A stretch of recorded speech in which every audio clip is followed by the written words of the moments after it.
Su Biblia en el libro de Hebreos, capítulo 12, versículo 11.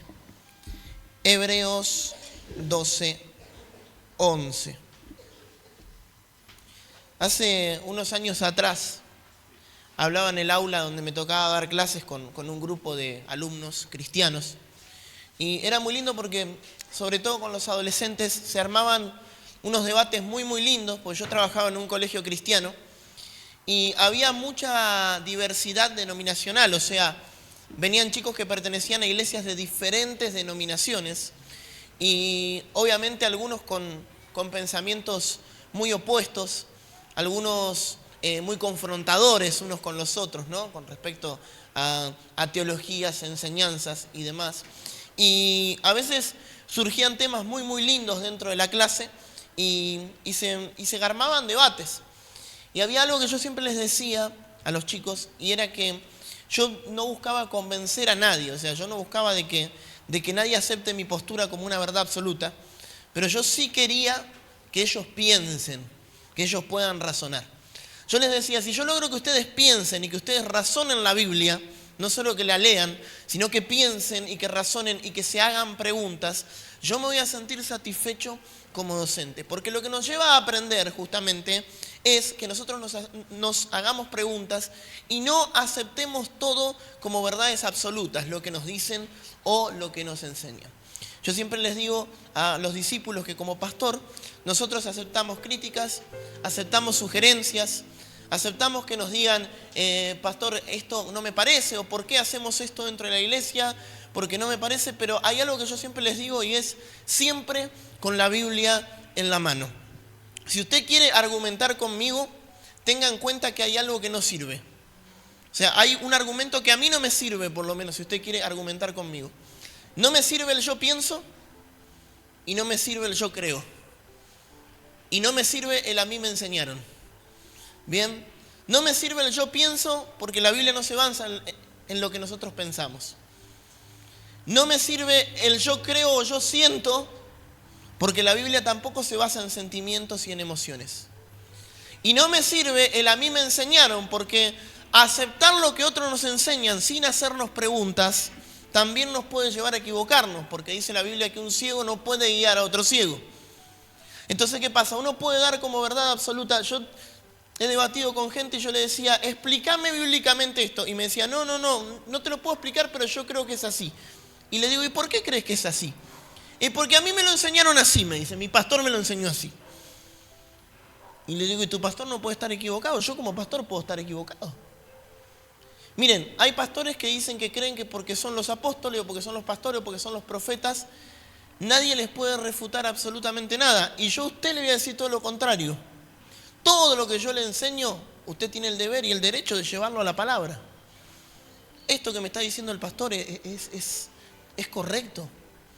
Sin importar lo que usted sienta, porque hay cosas que se nos enseñan a veces que nos pueden generar un sentimiento negativo. Uy, la verdad, pastor, que esto no me hace sentir bien. Pero capaz que si yo voy a la palabra, por ahí me llevo una sorpresa, ¿verdad? De hecho, ¿saben que la Biblia dice que cuando nosotros leemos la palabra, la tenemos que meditar? Dios le dijo a Josué, de día y de noche meditarás en este libro de la ley. ¿Y saben con qué tiene que ver la palabra meditar? La palabra meditar no es como el término que viene del budismo, de entrar en un estado zen, de meditación, de yoga. No tiene que ver con eso. La traducción correcta de la palabra meditar, ¿sabes qué significa? Masticar. ¿Vieron que se dice que cuando no se mastica correctamente el alimento hace mal? Porque no se lo puede digerir correctamente. Entonces, no solo tenemos que leer la Biblia de corrido como si fuese un libro, porque no lo vamos a entender. La Biblia habla de meditarlo. Yo el otro día hablaba con una discípula que le dije, ¿leíste algo? Me dice, la verdad que leí, pero leí de corrido y no entendí nada. Entonces le dije, no hubieses leído. Porque para leer una cuota, para decir, bueno, ya leí lo que tenía que leer esta mañana y ya está, no sirve de nada. No necesitas leer toda la Biblia, por ahí necesitas leer un versículo, 2 versículos, pero durante el día ir meditándolo. ¿Qué me quiso decir Dios a través de esto? ¿Cómo lo puedo aplicar en mi vida? ¿Cómo Dios está hablando a través de esto? Con eso tiene que ver la meditación de la palabra. Hacerme preguntas a mí mismo. Dios le dijo a Josué, para que te vaya bien y para que hagas prosperar tu camino, de día y de noche vas a meditar en este libro de la ley. En otras palabras, te vas a hacer preguntas y eso te va a llevar al éxito. Estamos en tiempos difíciles donde muchas cosas han cambiado, los tiempos han cambiado, la manera de predicar ha cambiado, pero yo hoy te quiero hablar de un principio que no va a cambiar. Y ese principio que no va a cambiar es la santidad. Dice la Biblia que la santidad es una de las cosas más importantes porque es lo que nos acerca a Dios. Nosotros no podemos ser santos y amar al mundo. Entonces hoy quiero que podamos hablar de la santidad y que podamos profundizar en esto un poco. Yo quiero hablarte de una enseñanza del apóstol Pablo en el libro de Hebreos capítulo 12, versículo 11. Dice, es verdad que ninguna disciplina al presente parece ser causa de gozo, sino de tristeza, pero después da fruto apacible de justicia a los que en ella han sido ejercitados. Por lo cual, levantad las manos caídas y las rodillas paralizadas y haced sendas derechas para vuestros pies, para que lo cojo no se salga del camino, sino que sea sanado. Seguid la paz con todos y la santidad, sin la cual nadie verá al Señor. Hasta ahí quiero que solamente podamos leer.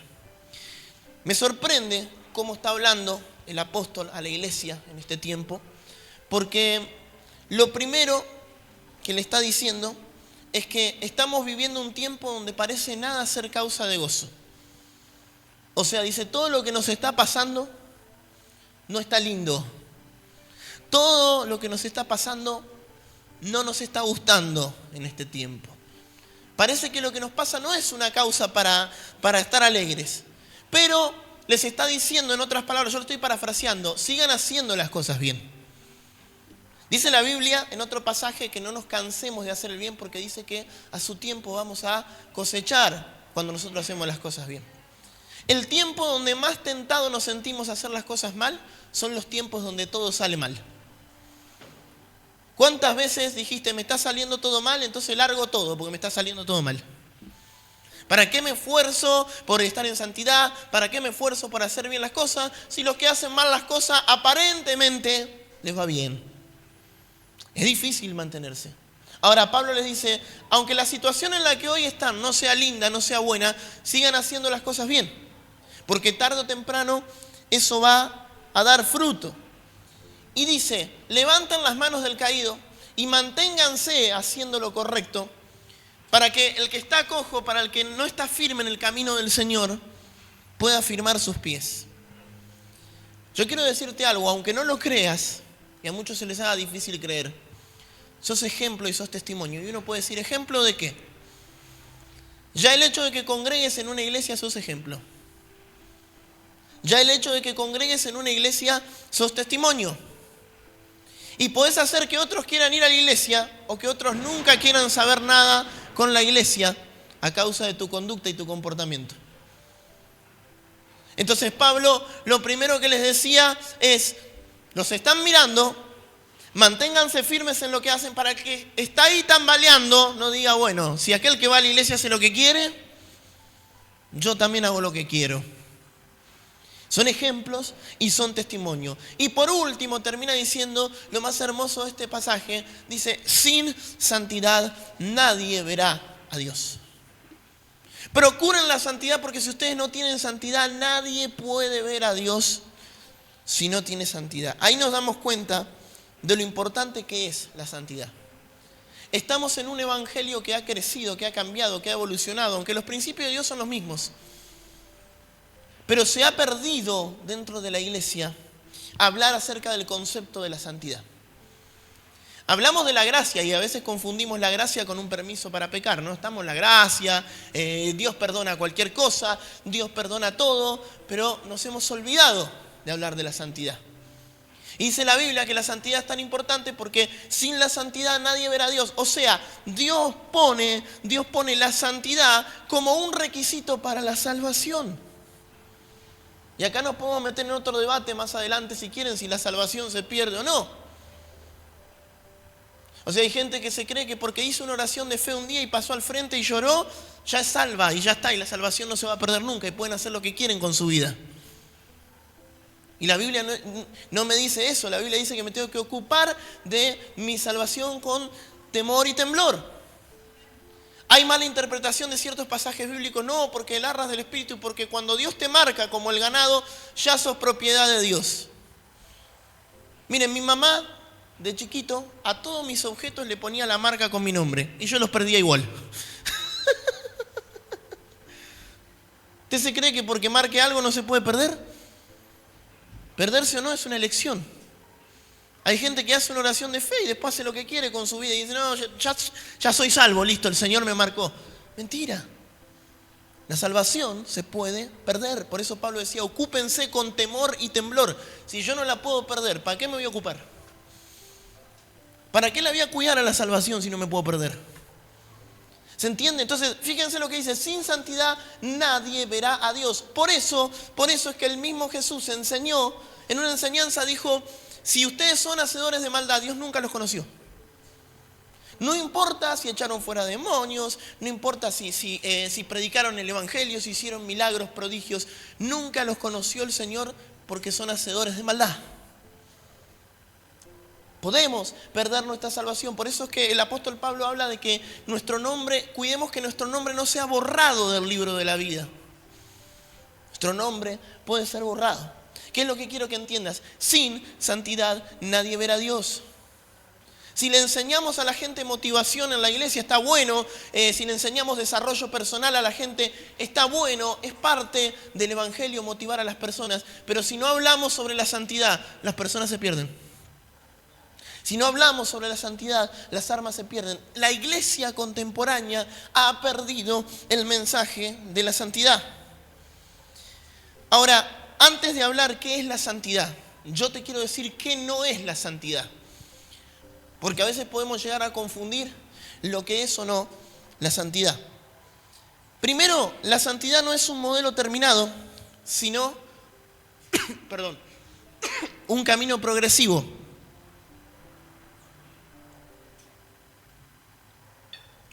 ¿Y a qué me refiero con esto? Primero, quizás cause frustración esto, pero nunca en la vida vamos a ser 100% santos. Es totalmente imposible. El único santo fue Jesús en la tierra y el único santo es Dios. Nunca lo vamos a lograr. Ahora, la santidad es un camino progresivo, no es un modelo terminado.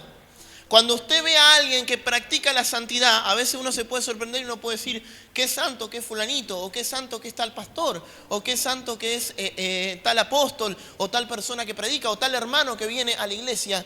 Y quizás sí sea bastante santo, tenga un nivel de santidad muy alto, pero eso fue progresivo. Eso es algo que se ejercita. ¿Me entiende?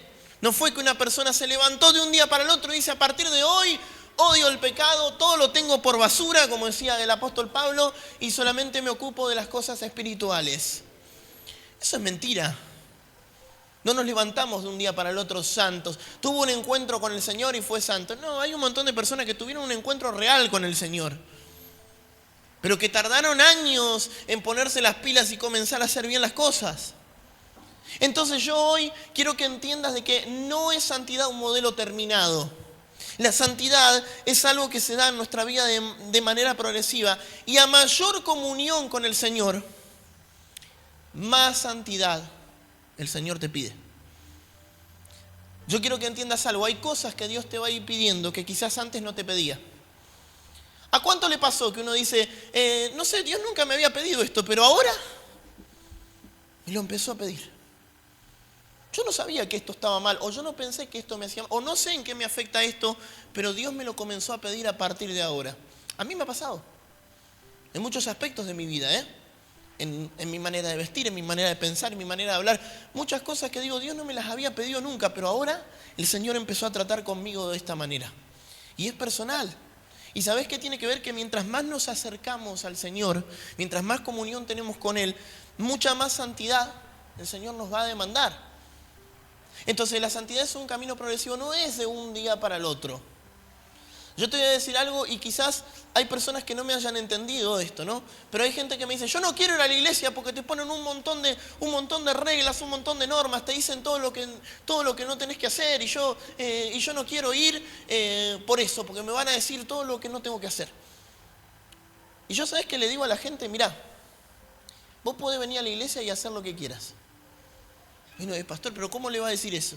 ¿Sabés qué decía el apóstol Pablo? Todo me es lícito, pero no todo me conviene. El problema no es lo que la iglesia te permita o no hacer, sino que vos mientras más te acerques y conozcas al Señor, vas a ir dejando solito las cosas que sabés que te hacen mal. En la iglesia se te va a predicar la verdad, se te va a enseñar, pero después la decisión es tuya. Siempre digo que hay gente que no necesita un pastor, que necesita un novio, porque dice, yo necesito que estén encima mío, que me digan esto lo que hay que hacer y que me reten y que... Vos tenés que conocer la palabra, escuchar la palabra. Nadie tiene que estar encima tuyo diciéndote, no hagas esto que mirá que te vas al infierno. Ya tenés años de cristiano. Ya conocés la palabra, ya sabés lo que está bien y lo que está mal. ¿Cuántos dicen amén? Digan amén los dormidos. Muy bien, vamos bárbaro. Entonces, lo que tenés que entender es que al ser la santidad un modelo progresivo, Dios te va a ir pidiendo cosas. Y solo las vas a ir dejando.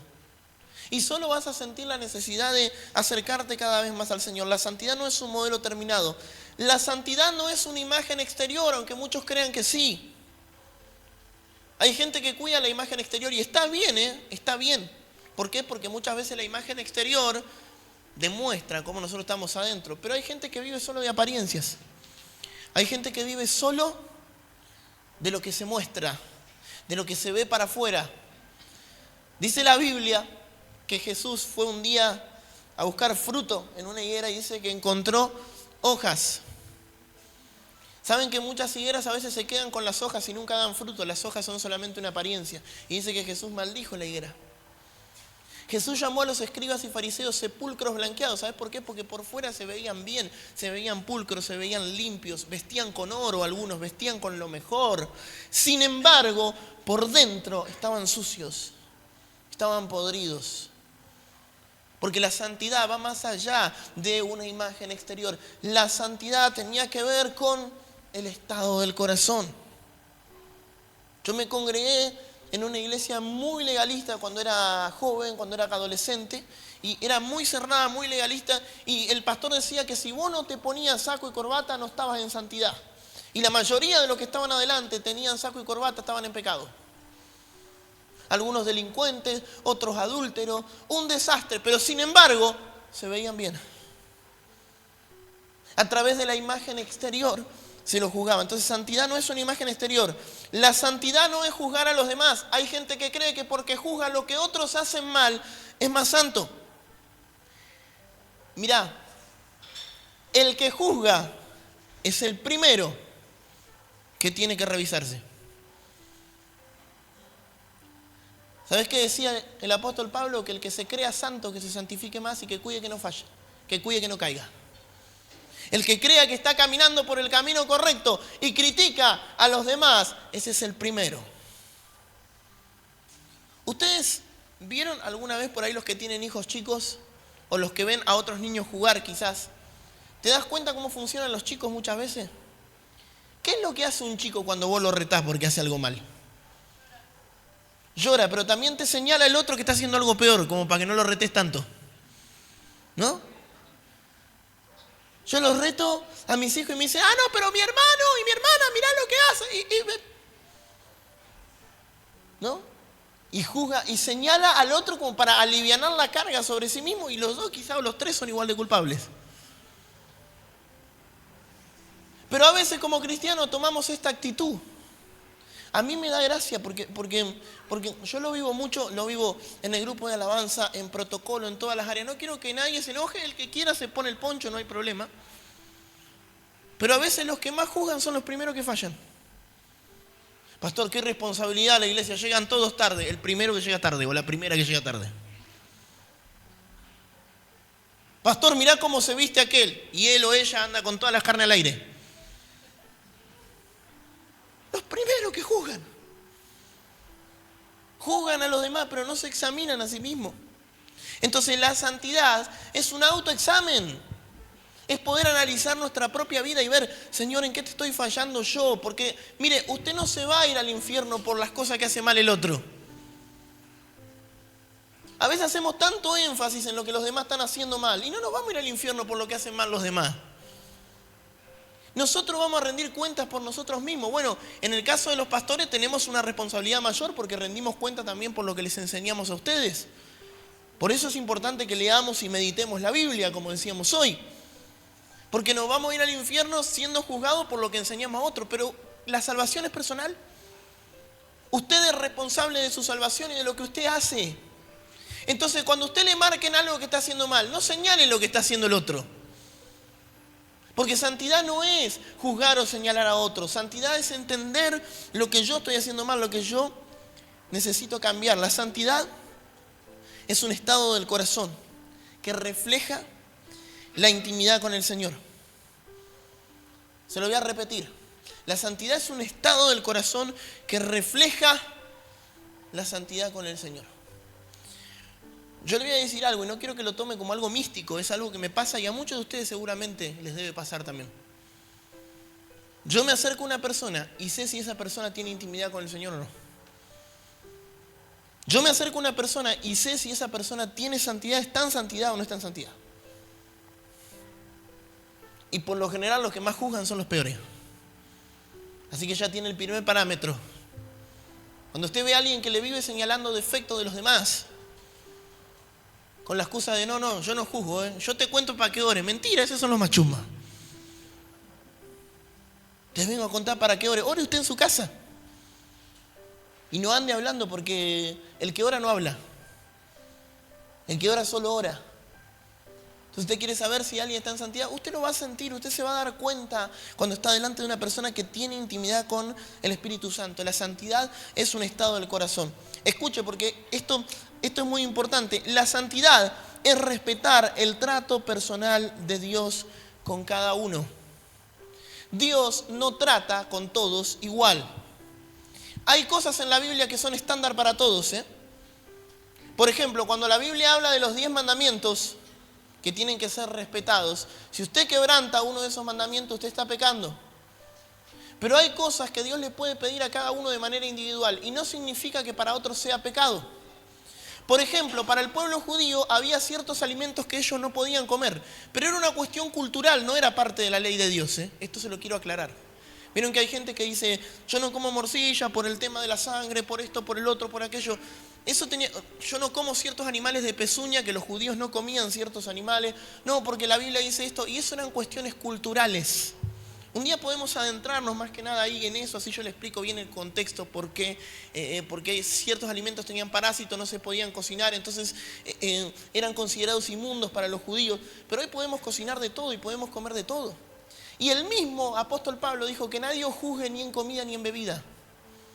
Nadie te puede juzgar por lo que vos comés, no puede juzgar tu santidad por lo que vos comés. No podemos juzgar por eso. Pero el apóstol Pablo decía, si alguno no siente de comer ciertos animales, no lo obliguen, porque lo están haciendo pecar. Y acá es de lo que yo te quiero hablar. Dios te puede pedir algo a vos para guardar tu santidad, que a otro no se lo pide. Y si Dios te lo pidió a vos, vos lo tenés que respetar para vos. Pero no tenés que juzgar a los demás, porque lo hacen o porque no lo hacen. Por ejemplo, yo siempre doy un ejemplo y digo, si una persona está saliendo del alcoholismo, es muy probable que Dios le pida, no tomás más una sola gota. Pastor, pero un vinito con la comida, ¿es pecado? No, no es pecado, pero para esa persona sí. Pues esa persona está peleando con eso. A mí el Señor me ha pedido cosas que no tienen sentido, pero yo las tuve que hacer. La Biblia dice que Dios le pidió a Sansón, no te podés cortar el pelo y vas a mantener tu fuerza. No te podés cortar el pelo. Pero el resto, se cortaba el pelo cuando quería, yo me lo corté de más. No tenían problema. El tema era un trato personal de santidad de Dios con Sansón. Y nosotros tenemos que respetar eso. Una vez estábamos con un pastor amigo, teníamos que ir a ministrar, estábamos preparándonos y nos habían traído la comida. Y yo le digo, ¿no comés? y me dice, no, mira, yo tengo un trato personal con Dios y antes de subir a ministrar, yo por lo general antes de ir a un lugar a ministrar, estoy un día completo o 2 días de ayuno y de oración, no como nada y Dios me respalda de esa manera. Perfecto. Y uno dice, pastor, pero qué pavada. No, yo lo respeto. Y el hombre subió, ministró y Dios lo respaldó y fue buenísimo. Y yo clavándome un cuarto de libra le digo, mirá qué rico. Y después subí a predicar y Dios me usó igual. ¿Se entiende? Pero el trato personal de Dios con ese hombre era ese. Dios le había pedido eso por su santidad.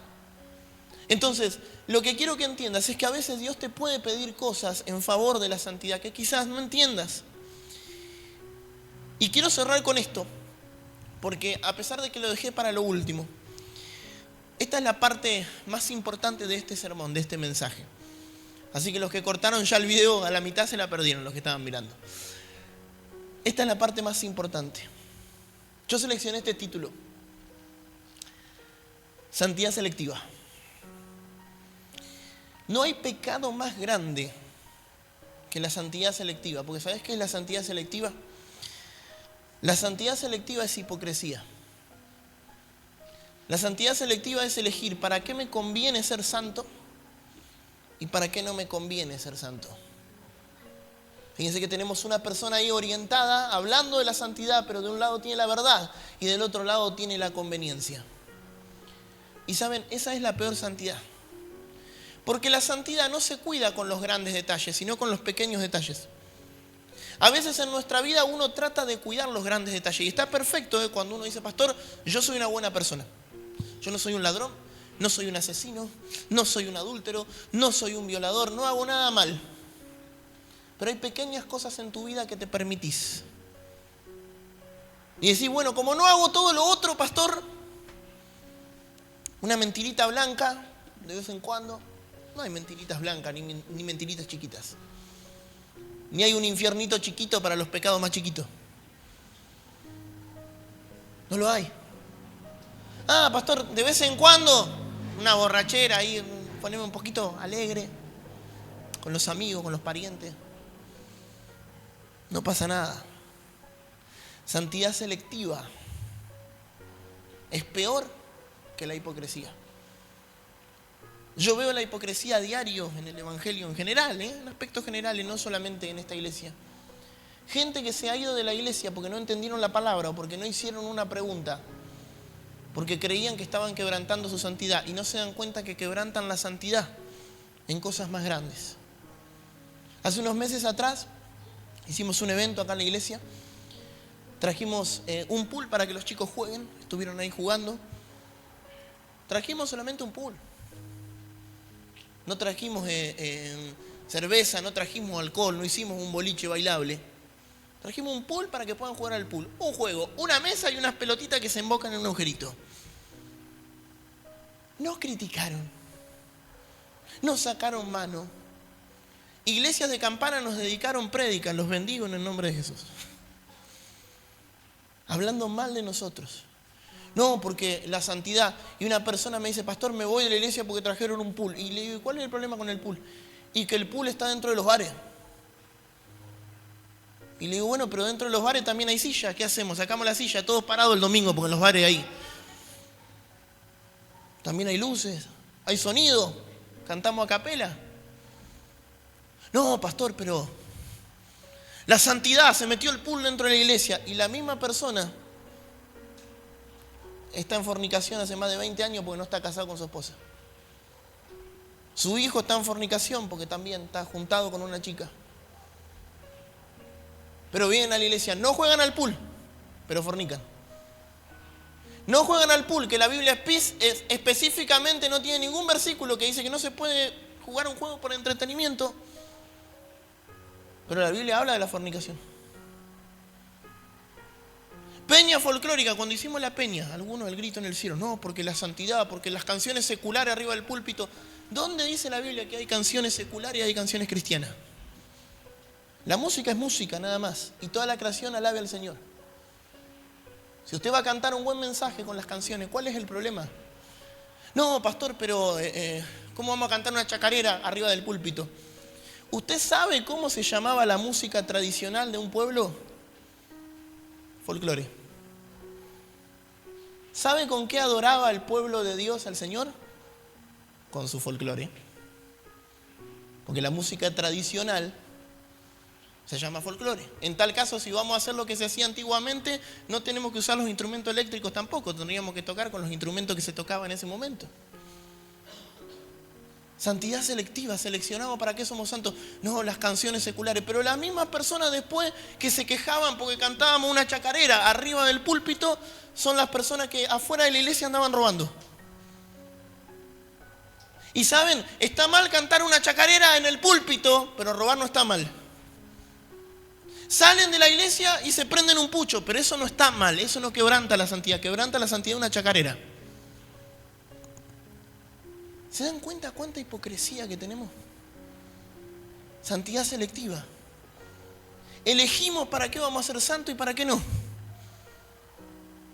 Y yo le quiero decir algo, usted tiene que decidir si quiere vivir en la ley o quiere vivir en la gracia. Si usted va a vivir en la ley, sea santo para todo. Eso incluye que cuando usted entra al lugar santísimo, si está en pecado, se muere. ¿Sabía eso? Yo me río, pero es real, lo dice la Biblia, ¿eh? ¿Saben que dicen que el sumo sacerdote entraba al lugar santísimo con una soga? Y si estaba en pecado, dice que se moría y lo tenían que sacar con la soga después. Necesitamos unos cuantos metros de cuerda acá. Si usted quiere vivir en la ley, hablando de santidad como en los antiguos tiempos, tiene que vivir así. ¿Usted quiere eso? ¿Y con eso qué hacemos, pastor? ¿Permitimos el pecado? No. La gracia es amar al Señor. Jesús dijo, yo vengo para que la ley se cumpla. Todos creían que Jesús era un revolucionario que venía a que la ley se termine. Y dijo, no, yo vengo a que la ley se cumpla, a que ustedes entiendan que sin Jesús y sin la gracia no pueden cumplir con toda la ley. Y de eso se trata, ser santo. Entiendan, aprendan que la santidad no está en un lugar físico. Esto es un lugar santo porque está la presencia de Dios. Pero el templo somos nosotros. Usted no se va a ir al infierno por escuchar una canción secular. Usted no se va a ir al infierno por ponerse un pantalón. Hay muchas iglesias que dicen la mujer vista de mujer y el hombre que vista de hombre. Y antes usaban todos túnica. Vengamos todos en túnica, se va a morir de frío. Pero se da cuenta, no leemos la Biblia. No leemos, no la entendemos, la aceptamos a veces como verdad absoluta y hay hipocresía en nosotros. ¿Y saben qué es la hipocresía? La hipocresía es ser tibio. Porque yo soy santo para lo que me conviene. Cuando me beneficia, soy santo y critico lo que hacen los demás. Pero cuando no me beneficia, cuando atenta contra mis intereses, ahí no soy santo. Y si usted quiere ser santo, tiene que ser santo para todo. Entonces, tenemos que esforzarnos cada día más en la santidad. Dice la Biblia que adoremos al Señor en la hermosura de su santidad. Como nosotros no somos santos, nos acercamos a Él para santificarnos y para esforzarnos por hacer las cosas cada día mejor. Mirá, quiero cerrar con esto. Muchos a veces no entienden cosas que hacemos en la iglesia. Y está bien que no las entiendas. Pero a veces tenés que aprender a romper estructuras mentales que están en tu mente y en tu corazón nada más. No significa que sean cosas que Dios te haya pedido. A nosotros cuando alguien nos cuestiona algún evento o algo que vamos a hacer, yo le digo, pregúntale al Señor y andá a la palabra. Pero no vayas a mí me enseñaron, al yo pienso, al yo creo. Andá a la Biblia. Andá a la palabra. No, pastor, pero a mí me genera algo malo. Y que te genera algo malo no significa que sea malo. Yo conozco gente que le genera algo malo ir a trabajar. Ay, pastor, me siento tan mal. No siento de parte de Dios de ir a trabajar. No es del Señor esto. No. No quiere ir a laburar. Y a veces hay cosas que vos no querés hacer. Y si no, Dios me está poniendo en mi corazón. Mentira, no querés venir a servir, vago. No querés ponerte las pilas, no querés comprometerte. Y le echamos la culpa a Dios, le echamos la culpa a la santidad. Cuide su santidad en lo personal, cuide su santidad en su intimidad con el Señor. Y ahí es donde realmente se refleja si una persona está en santidad o no. Yo te voy a decir algo. Dios no usa a nadie si esa persona no está en santidad. Y uno puede decir, no, pastor, pero a veces Dios obra por gracia, por amor al pueblo. No, eso es manipulación de emociones. Cuando una persona está en santidad, Dios la respalda. Dios la bendice. Hay dones, hay milagros, hay prodigios, hay un montón de cosas. Al mismo Jesús dice que le cuestionaron si era Jesús. Y Jesús no se puso a discutir con las personas. El mismo Juan el Bautista, que era primo de Jesús, en un momento que estaba en la cárcel, lo cuestionó a Jesús y mandó discípulos a preguntarle, Jesús, ¿realmente sos vos? Después que lo bautizó a Jesús, que se abrió el cielo, que el mismo Padre reconoció por medio de una voz que era el Hijo amado, en quien tenía complacencia el Señor, dice que dudó Juan el Bautista si era Jesús. Dudó y le dijo, ¿será este? No será, es muy revolucionario, está haciendo mucho lío, no sabemos si está en santidad, ¿será? ¿No será? ¿Y sabés qué hizo Jesús? Dice que empezó a llamar enfermos. Y empezó a llamar endemoniados. Y empezó a sanar. Y empezó a bendecir a otros. ¿Y saben qué les dijo? Ahora vayan y cuenten lo que vieron. ¿Quieren saber si estoy en santidad? Acá están los frutos. ¿Quieren saber si estoy bendecido? Acá están los frutos. Muchos van a negar tus métodos, pero nadie va a poder negar los frutos. ¿Y sabes qué? Muchos como pastor niegan mis métodos. Y está bien, no tienen por qué estar de acuerdo con mis métodos. Pero yo te puedo mostrar el fruto. Una persona me dice, el otro día me dice, la verdad que yo no sé cómo hacen ustedes, porque ustedes como familia y como matrimonio no hacen esto bien, y no hacen esto bien con sus hijos, y no tienen limpia la casa, y no hacen esto, y no hacen el otro, y no hacen aquello. Y nosotros hace años que con mi esposa tenemos un buen matrimonio, bendecido bajo los principios del Señor. Y los que me criticaban se viven peleando como perro y gato, viven pidiendo oración y consejo. Y no hay fruto. Critican la santidad de otros, pero a ellos les falta el fruto. Y de eso se trata la santidad selectiva, la hipocresía de elegir qué es lo que me sirve y qué es lo que no para ser santo, qué me conviene y qué no. Es tiempo de perfeccionar nuestra santidad. Póngase de pie por un momento.